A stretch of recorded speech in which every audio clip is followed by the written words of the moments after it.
I know what you're thinking. Did he fire 6 shots or only 5? Hey guys, David Stewart here. I am back with another episode of Storycraft, that is the art of crafting stories. And today's episode is going to provide some info and some tips, not just for writers, but for actors, for producers, for directors, anyone working in film, and also for graphic artists, anybody that happens to be using the thing that I'm going to talk about today, which seems so full of sins when you're approaching it from my perspective as a bit of a pedant. And that, of course, is guns. Okay, so guns are going to be the focus of it today. A little bit of my background. I grew up with guns. Guns were a part of my daily life from the time I was a wee babe all the way until much later in life. My father was a gunsmith. I also happened to be an army brat. I went hunting on a regular basis, as in like a weekly basis. I knew how to kill things and eat them. I also knew how to work on guns, how to load my own ammunition. This is the background that I come from, and so I happen to know a lot about guns, and especially the guns that I happen to work on a lot. I know a lot about those. And of course, when you know a lot about something, when somebody tries to present that thing to you and they don't know the same amount, it's really easy to commit a lot of sins and break the immersion for someone who's a pedant like me. But the truth is, there's lots of people out there who know guns and know a lot about guns, and if you don't have any experience with firearms, then you're going to probably make some mistakes when you are talking about them in your novel or you're showing them in your film. And I want to help you avoid those bad things, and some of them are also cliches, so that you can have a more realistic presentation and just a presentation that's going to be more effective for your audience. Okay, so the first thing is, here's some easy ways to look like a noob. I'm just going to give you some examples. He flipped off the safety of his Smith & Wesson. I'm talking about his revolver, his double-action revolver. He put a fresh cartridge into his musket. And yes, I've actually seen some of these things written, and it may seem, if you're like me and you know a lot about guns, these may seem ridiculous, but somebody who knows nothing about guns, these may not seem all that odd. He cocked the hammer on his Glock. Let's do this. Shotgun. Pump action shotgun. Cocking over and over again. Cue infinite ammo machine gun sequence. You're just firing. You're firing. Yeah, it never ends. Never ends. You know what I'm talking about. Since the EMP event, people had to revert to using bows and crossbows. I'm sorry if you can't see that word over on the edge here.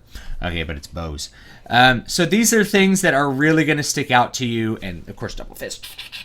Really going to stick out to you if you know anything about guns, as coming from an origin of somebody who doesn't really understand what they're talking about. How do you be less of a nub? Okay, write what you know. This is the first big rule, and this should be like the first rule of writing.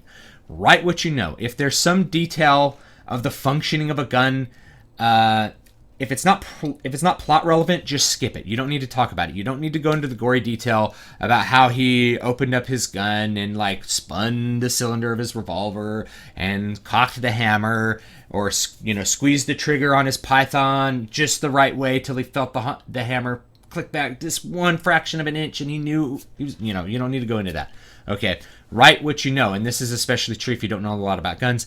Trust me, if you're writing for any audience, and this includes people that are pedants, I have no problem with you saying gunfire started going off and they took cover, right? Or Bill shot at Jane, It's like, I don't need to know like how many shots happened. That's not important, because those things don't move the plot forward, right? The plot doesn't get moved forward in most cases, unless you're doing like the Dirty Harry example I gave from the beginning. It's not moving forward based on like some very pedantic operation of a gun. So in general, if you don't know that, you can just skip it and give the general thing and of course the plot consequences from what's happening, and your story will probably going to be better off for it than if you start writing about stuff that you don't know about. And this probably goes for like everything. This could go for anything, right? You wouldn't write a passage about how a certain person played guitar if you'd never held a guitar and you knew nothing about it, right? You just wouldn't do that.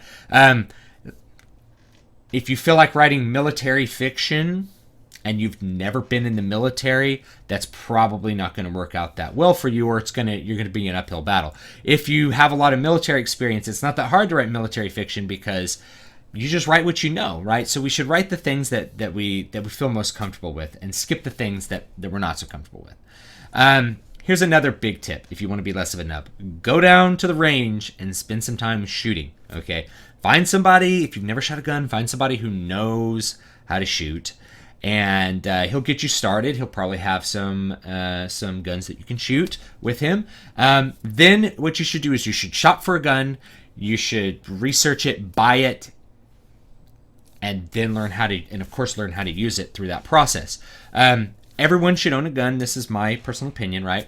But everyone should should own a gun and should understand how a firearm operates and understand what a firearm really is and what it does. That's going to dispel a lot of the bad feelings that people have about going down and experiencing a firearm. It's going to dispel a lot of the bad feelings that people have who've never touched a gun in their life. Most of the people who are very anti-gun, they've never, at least the ones that I've met, so this is like a personal anecdote, I guess, they've never touched a gun in their life, or they're terrified of them. They find the idea of them to be very frightening because they're capable of taking a human life or taking an animal life, whatever you have there. Well, getting that object in your hand, using it in its proper capacity in a safe and controlled environment, that's really going to dispel a lot of your fear about it. It's going to dispel a lot of the myths you have about shooting guns. It's going to get rid of all the Hollywood cliches you have in your mind. If you just spend some time on the range, that's going to be really helpful to you. And it's going to be really helpful for de-domesticating yourself, right? America, if you're in the United States and if you're in Western Europe, you're probably very, very domesticated at this point in time. And I'm just going to go by statistics. Most of you are probably live in a city. You don't have to raise your own food. You don't have to kill things and eat them. So that's a really good first step towards getting rid of your domestication and becoming a little more wild, a little more free as a person, and understanding also a little bit more of what goes into just facets of life that are outside of the city. So if you're one of those city-born people, it's going to be really good for you to go down to the range and fire off a couple of rounds. I think it'll be really good for you. Just trust me on that. You don't have to do it. You're free to do whatever you want. You're welcome to disagree, but I think it's something that everybody should at least spend a little bit of time doing. Next one. Think of how your character relates to his guns. So think of from your character's perspective. Don't think of your perspective, right? Firearms aren't sexy to those who use them to survive, right? Firearms are an essential thing to a soldier, to a police officer, to somebody in whatever your action story is that's using his gun to survive. He's not going to think of it as sexy. He's not going to worship the object. He's not going to wax poetic about it. He's not going to think about, how great his gun is, all these sorts of things that people tend to bring into it. He's not going to think about how, like, other guns are clumsy and this one's not clumsy, or other guns are complicated. And he's not going to think of those things. Your character's relationship to his guns is what you need to focus on, not what you think about guns. And you certainly shouldn't spend your narrative time trying to teach your audience how guns work. That's another thing, because you're very often going to just say things that are, to somebody who's not a nub, are really stupid to say. And I've read one recently from like Brandon Sanderson where he's like, handguns are unwieldy. It's like, maybe to people who've never used them, I don't know. They're quite wieldy. They're quite good at what they are. So sometimes authors tend to just kind of throw these things about guns out there that really don't make any sense. Firearms are tools. They're not magical weapons. They're not phalluses. They're not like an evil object that's ready to get you. They're tools, and you use the right tool for the job. One gun isn't inherently better than another. And there's a really great scene in one of my favorite movies, Ronin, where basically Sean Bean's character asks Sam, who is Robert De Niro's character, what gun he prefers. And Sam's reply is, it's a toolbox. You put the tools into the box to do the job. And that's really how I was raised. I mean, my family, we've always had a lot of guns and a lot of different kinds of guns, and we use them for different purposes. My dad had a whole range of rifles for hunting different things, right? This one was for this particular game application. This one's for a different particular game application. And that's the way that we approach it. It's a toolbox. One gun isn't inherently better than another. Guns are purpose-made, right? So people have asked me from time to time, like, what's the best gun? I'm like a 12 gauge shotgun. And I just say that because it's like, you can shoot birds with it. You can shoot some birdshot out of it. You could put some buckshot in it and kill a person, I guess, if you needed to, or put a slug in it and like kill an elk or a deer if you had to. I guess they're pretty versatile, right? But you know, aside from shooting the bird, a shotgun's not ideal for all those things, right? If you wanted to go deer hunting, a shotgun's not ideal, right? You would want a high-powered rifle. So you put the tools in the box to do the job. One size does not fit all. There's no best gun out there. It's a matter of what's going to do what you want it to do, because there's trade-offs with all kinds of design. Now, the words are hidden a little bit behind my head here. So you got to spend some time on Wikipedia looking up the basics of gun classification. You can do this on Wikipedia. There's a million gun sites out there. Maybe I'll link some down below that you can just go look at. You need to know the different kinds of actions. There's bolt action, right? There's lever action rifles, you know, there's revolvers, there's automatics. There's lots of different things that you need to know. You got to know your basic action types. You got to know your basic classifications. This is a rifle. This is a shotgun. This is a pistol. This is an automatic pistol. This is a revolver. Some of those things that will really help you to describe what kind of gun you're imagining, right? So spend some time actually looking that up. It doesn't take that long. You don't have to become an expert. If you give the reader the gist of what's there, you know, he was holding an assault rifle. You could say assault rifle. It's not going to upset pedants like me too much, but you say he was holding an assault rifle, or you could say a particular gun. He's holding an M16, and then he fired it, right? It's like, you don't have to get into the detail of like how he racked the bolt back and how the dust cover fell open or something like that. You don't have to get into that kind of detail. Okay, so write what you know. That's a big one. So here's some things that you should also consider when you are writing about firearms, or you happen to be using them in a movie as well. Same idea. Ammunition is of a limited quantity, and it can also weigh a lot. Running out of ammo in a firefight is a real concern. It's a real concern in almost any situation you can imagine. If you're imagining a battlefield situation, if you're a soldier, you're not carrying around like 50 pounds worth of ammunition. And believe me, you could carry around 50 pounds worth of ammunition. Ammo is heavy. If you go pick up like one ammo box full of 223, you're going to be like, oh my God, this thing's like 45, 50 pounds. This thing is incredibly heavy. So soldiers don't have infinite ammo. Likewise, you know, a cowboy in a shootout, you know, they're like, oh, it's got the bandolier full of bullets. It's like, that's not that much ammo, believe it or not, you know. It's not as much as you think it is. And ammo weighs a ton. Any amount of ammunition you like put in your bag. Those of you who are maybe survivalists, this is something you got to consider as well. A lot of guys are like, well, you know, I'm going to buy like 1,000 rounds of 223, and it's like, they're like, this is really heavy. I can't carry this around. It's like, no, yeah, you can't. You have to consider that. When I go deer hunting, it's like I carry like 20 rounds, you know, because if I'm not hitting something shooting 20 times in like a trip, I need to head back to the range and improve my skills or figure out why my sighting is so bad. So yeah, there's not, you know, ammunition's heavy and it's of a limited quantity. Revolvers hold 6 rounds. So if you're writing cowboy fiction, westerns, if your Colt Peacemaker holds 6 rounds, most revolvers since then hold 6 rounds. Some hold 5, some 22s, and some other like odd, you know, smaller rounds, they hold more than 6. There's some 7-rounders out there. There's some 10-round 22s out there. But most revolvers are going to hold 6 rounds. That's 6 shots worth of ammunition. And in order to reload them, there's 2 different kinds of revolvers. There's revolvers where the cylinder swings out. There's revolvers where the cylinder doesn't swing out, and you have to reload each one individually. And if you guys are really interested in this stuff, by the way, I should have said this at the beginning. If you are very interested in this stuff, I can do follow-up videos for like every single gun type that you may want to know. I'm not showing any gun videos today because I want this, you know, I do have students that are like, find my YouTube channel, and it's not super kosher when you're in education to have a bunch of gun stuff. But I'd be happy to do it if you guys want to do it. I might make it age restricted, so to keep the kiddies out. But yeah, I'd be happy to like give explanations on all these different kinds of guns for like writing or for acting or whatever you want to use it for. But yeah, you got to know a little bit about revolvers if you're ever doing a Western. There's a scene in Tombstone, which is actually a movie I like, where Curly is just like firing his peacemakers in the air, and he fires like 100 times before they come out and stop him, and he still shoots someone in the chest. It's ridiculous because what he would have done, and he was like high on opium, so what he would have had to done is he'd shoot, he had 6 in each gun, he had 2 guns, so shoot 12 times and stop and like empty each shell out and put in a new cartridge 6 times.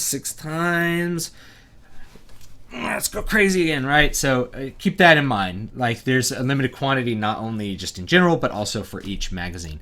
Guns take time to reload. I mentioned that. Like, if you're using a single action revolver, like a Colt Peacemaker, you can't just dump all the empty shells out. You have to unload each one at a time most of the time, especially if the gun's a little bit dirty, which it always gets when you're using it. So guns take time to reload, and if you know a little bit more about whatever type of gun you happen to be writing about, you have an idea of how long it takes to reload. Even if you're using like a detachable magazine, it takes time to get rid of that other magazine, put it away, because you're not just going to drop your magazines on the ground, by the way. That's wasteful because later on in the next fight, you may need that magazine, right? Especially if you're writing something that's like in, like a war fiction or something, which most of you shouldn't write unless you have a really deep knowledge of that or you have military experience. But let's say you are, you wouldn't just like drop the magazine out like, that magazine's gone because, hey, what are you going to do for the next firefight? And you're like, I dropped all my magazines. Like, you're useless. You put your magazine in your pocket and you get out another one. It takes time to reload. So you got to keep that in mind. So this is a quote from my father. Firing on automatic is a surefire way to make yourself useless or dead, which is the same thing. So my dad was a marksmanship instructor for the U.S. Army, and he also ran a competitive shooting team for the U.S. Army. That was his job there for like a year and a half. I still have some of his old stuff from that. And this was a long time ago. This is back in the M16 A2, aka Alpha 2 days, which didn't have like that three shot burst setting that like the newer guns have. And this was also back when you shot Service Master on a 1911 on 45 ACP. So, but that's a really good thing that he pointed out. He's like, I never teach I don't teach people to shoot on automatic. It's a huge waste of ammunition. And like you said, ammunition's of a limited quantity and can weigh a lot. So if you have a 30 round magazine, an M16 on that like full auto setting, that 30 rounds is gone in like 15 seconds or less. That it's gone quick. Then you have to take time to put another magazine in your weapon, and then how many of those magazines do you have sitting around? Probably not that many, right? So you got to keep that in mind. Firing on automatic, it's not something that is always a good thing. So you see it a lot in movies, like people are like spraying around with their automatic weapons, and that's not a great way to hit people. Best way to hit people, if you intend to kill them, like you can do suppressing fire with a machine gun. Like there are purposes for machine guns, and usually you have a squad machine gun. And you guys who've been in the military obviously know this better than I do, but you may have a belt-fed machine gun that serves that purpose, and the automatic setting on an M16. This back when my father taught it. It's like that's it's there if you need it, but it's not the best way to actually kill someone.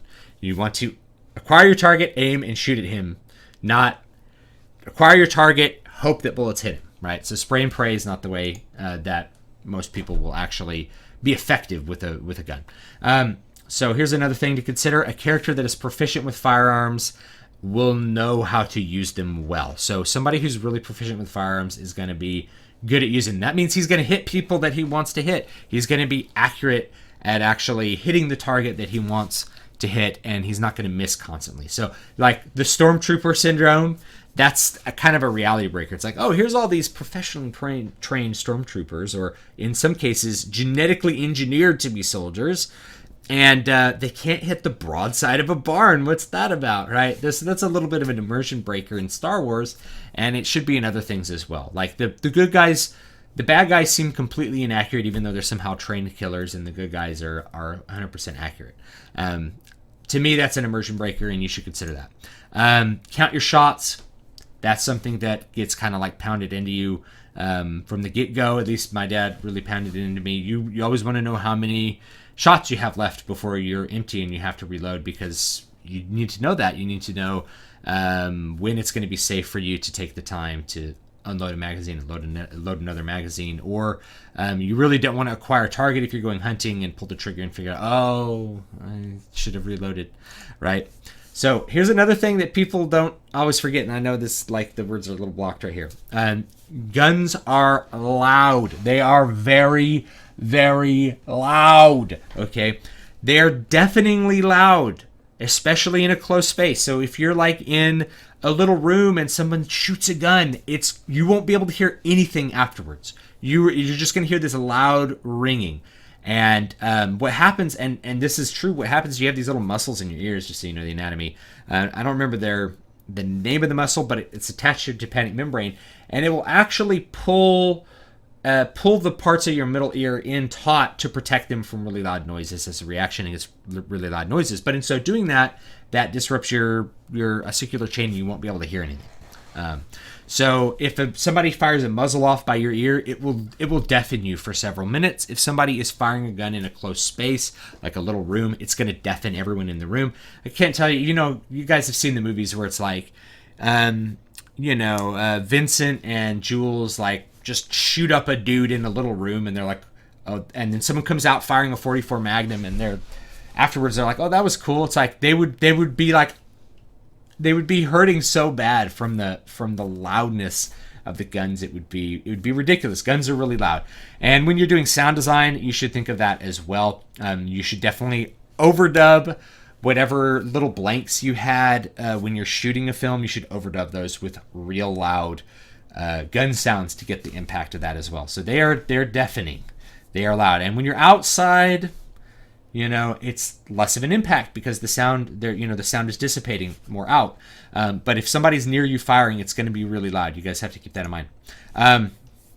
Smokestack. Those of you who shoot 45s a lot, you know this. Guns don't always work flawlessly. So sometimes you have a failure to eject. That's a smokestack where you fire the gun and up pops the empty shell because it didn't, as the slide pulled back, it didn't eject the shell all the way. This happens. Does it mean you're dead? No, you rack the slide and clear the smokestack and you go on with your business. I remember watching Ghost in the Shell, I don't know, however many years ago, and they're having this conversation. It's like, you don't need to worry about, it's like, why do you use a revolver? You don't need to worry about automatics jamming up so much. And like they were having this conversation about automatics versus revolvers that was completely inaccurate. It's like, okay, automatics don't necessarily jam up much anyway, and when they do, it's actually not like a death sentence. You can react to it and then you can proceed. And then the character made this observation, like what happened was he put this like bullet in his revolver and shot the back of a car, and it was a little tracking device.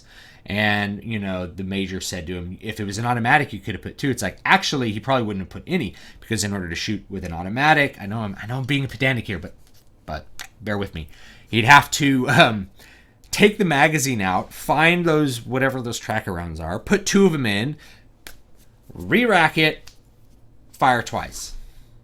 No, it takes longer to load the magazine of an automatic than it does to load a revolver. So there's advantages and disadvantages to every kind of gun. There's no like better gun, right? Different guns have different applications. They have different strengths and weaknesses, guys. So guns don't always work flawlessly.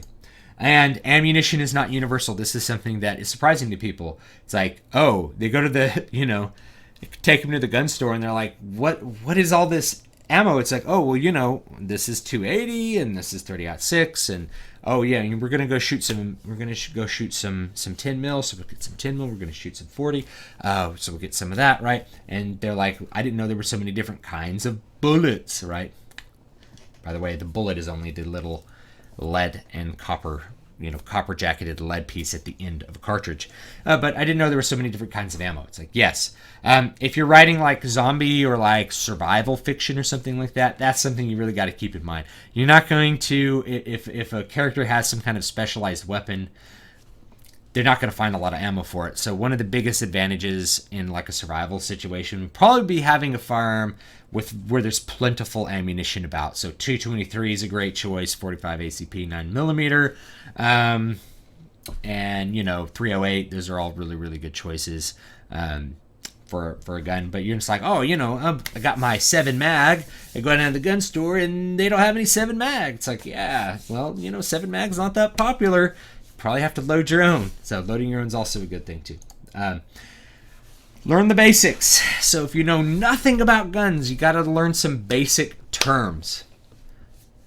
I put up a couple of graphics here. You can look at them, right? There's 2 different kinds of cartridges. You don't need to know quite all that, but you need to know there's a primer that ignites the main powder charge inside of a cartridge or a round. And then the end of that fires off out of the gun. That's the bullet. That's the part that hits the thing that you hopefully want to hit and expands and basically it kills things by randomizing the matter that it hits, right? It's pretty cool to think about it that way. And then what's left over right here is the casing, otherwise known as the shell, otherwise known as a piece of brass, because it's usually made of brass or nickel-plated brass.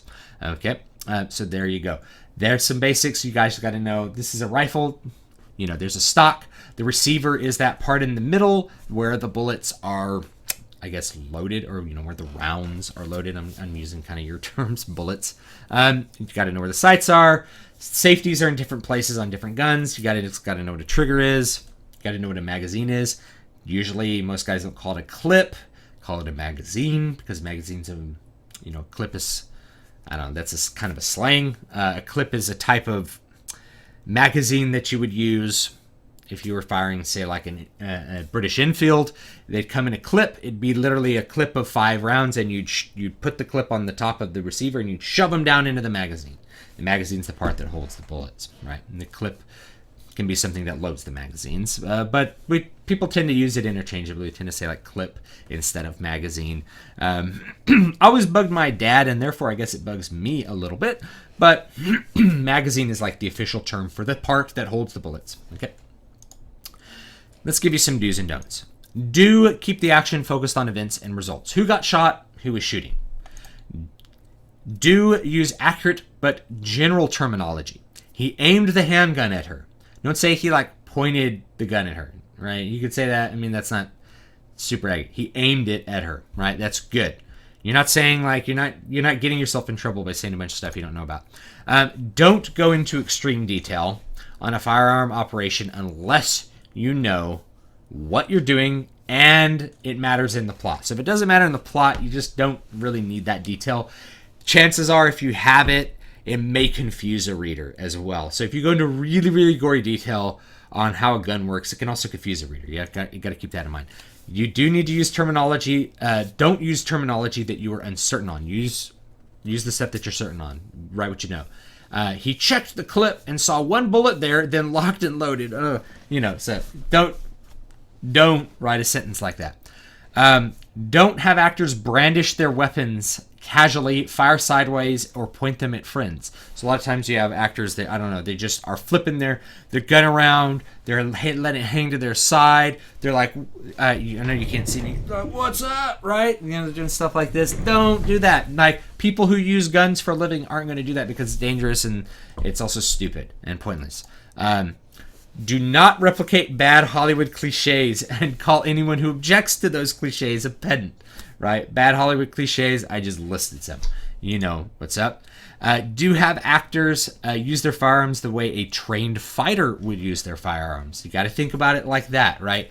A trained fighter wouldn't treat his gun casually. He would treat it seriously because it's a serious object.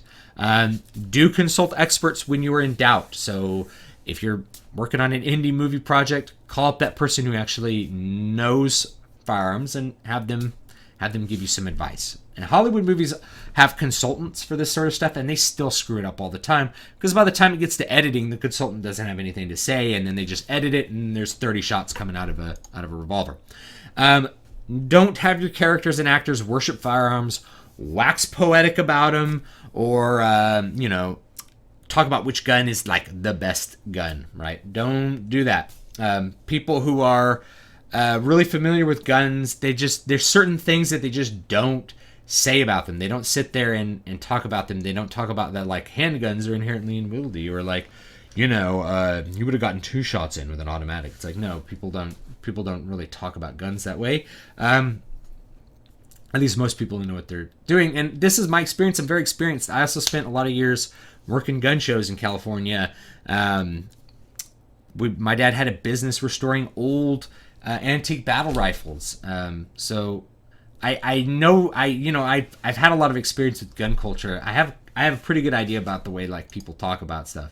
Have your characters and actors respect firearms as powerful and dangerous weapons. This is a tip to all of you. People who are really experienced with guns, like, treating that weapon with respect is just sort of second nature. And that's the way that your character really needs to think about a weapon, right? Unless you want to have a character who, like, kills himself with a gun on accident. So if you have a really, unless you want a character who's really, if you have, like, some gangster who doesn't know what he's doing and doesn't know how to shoot a gun, then yeah, he's going to treat it casually. He's going to accidentally shoot himself in the foot, or he's not going to know how to operate the gun, or he's going to be bad at it. So you can also, I should say, you could also write characters who don't know what they're doing. But if you want a character who's actually, like, presumably knows what they're doing, remember that they're going to have a particular attitude towards that tool. That's not going to be one that's particularly casual. So with that, I want to go ahead and tell you that I appreciate you watching. And like I did say, if you would like some follow-ups to this, if you'd like me to do some more specific stuff, like if you want to know about, like, late 19th century firearms, I could do, like, a video just on that for you guys. Or we could get our hands on some antique guns and take a look at them, or get some hands on some modern guns and really talk about how they work, the way that you should write about them, the way that you should talk about them, the way that somebody would actually go about operating those particular firearms. If that's something you are interested in, let me know. I'd like to approach it from, like, a writer's perspective, rather than, like, there are gun channels on YouTube you can watch. That's another piece of advice is, if you don't know something, watch YouTube channels from people who know what they're doing, and you're going to pick up a lot of that stuff. And I would probably say the same thing for, like, sword fighting and that sort of stuff. Go watch some HEMA channels, and you'll get a better idea of some of the techniques involved if you don't have time to sit around practicing sword play with someone, or that's just not, that's not part of your life, but you're writing about a character who is using a sword. It's good to know what goes into, like, good sword technique. You know what I mean? So anyway, I hope you guys have a great day. Thank you so much for watching. I will see you next time, and I really hope that this has been informative for you.